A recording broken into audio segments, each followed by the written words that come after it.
Transgender ইস্যুতে পাঠ্যবই ছিঁড়ে বিতর্কের মুখে পড়েন ব্র্যাক বিশ্ববিদ্যালয়ের দর্শনের খণ্ডকালীন শিক্ষক আসিফ মাহতাব উৎস। এই ঘটনার পরেই তাকে ক্লাস নিতে নিষেধ করে বিশ্ববিদ্যালয় কর্তৃপক্ষ। এই নিয়ে সামাজিক যোগাযোগ মাধ্যমে শুরু হয় আলোচনা সমালোচনা। এরই মধ্যে আসিফের এমন কার্যকলাপ নিয়ে কেউ কেউ নেতিবাচক মন্তব্য করলেও তার পক্ষে কথা বলেছেন অনেকেই। আসিফ মাহতাবের পক্ষে ঢাকা বিশ্ববিদ্যালয়ের আইন বিভাগের শিক্ষার্থী আরফুল ইসলাম বিজয় বলেন, সপ্তম শ্রেণীর বইয়ের শুরুতেই যদি তার তৃতীয় লিঙ্গের হওয়ার বিষয়টি তুলে ধরা হতো তাহলে কোনো সমস্যাই হতো না। তবে শুরু থেকেই তাকে একটি ছেলে হিসেবে উপস্থাপনা করা হয়েছে।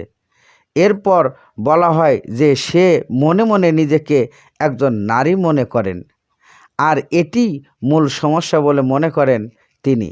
এদিকে আসিফ মাহতাবের প্রতিবাদের ভাষা ভিন্ন হওয়ায় তাকে শোকজ করা যেত, তবে একটি ফোন কলের মাধ্যমে তাকে চাকরিচ্যুত করা উচিত হয়নি বলেও দাবি করেন এই আইন বিভাগের স্টুডেন্ট।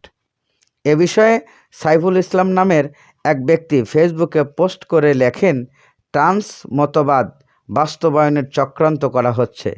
একটা সেমিনারের ভিতরে বইয়ের দুটা পাতা ছিঁড়ে ফেলার কারণে চাকরি চলে যাবে কেন?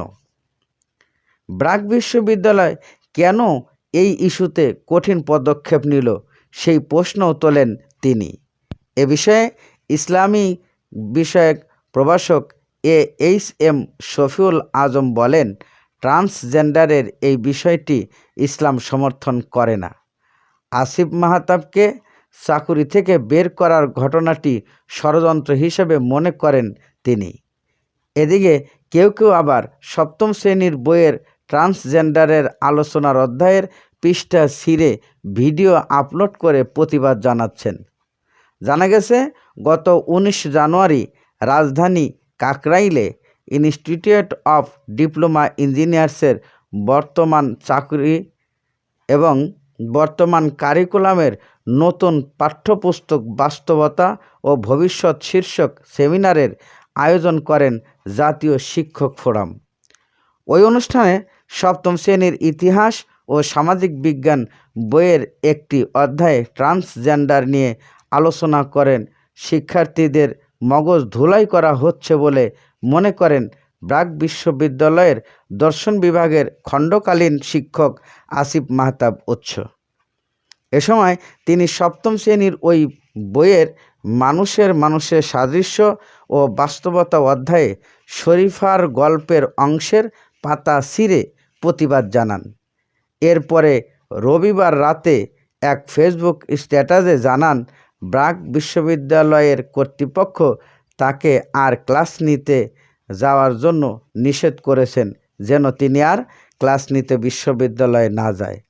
যদিও বিশ্ববিদ্যালয় কর্তৃপক্ষ দাবি আসিফ মাহতাব সেখানে খণ্ডকালীন শিক্ষক হিসাবে প্রবেশ করেছেন, বর্তমান তার সাথে ব্র্যাক বিশ্ববিদ্যালয়ের কোনো চুক্তি নেই।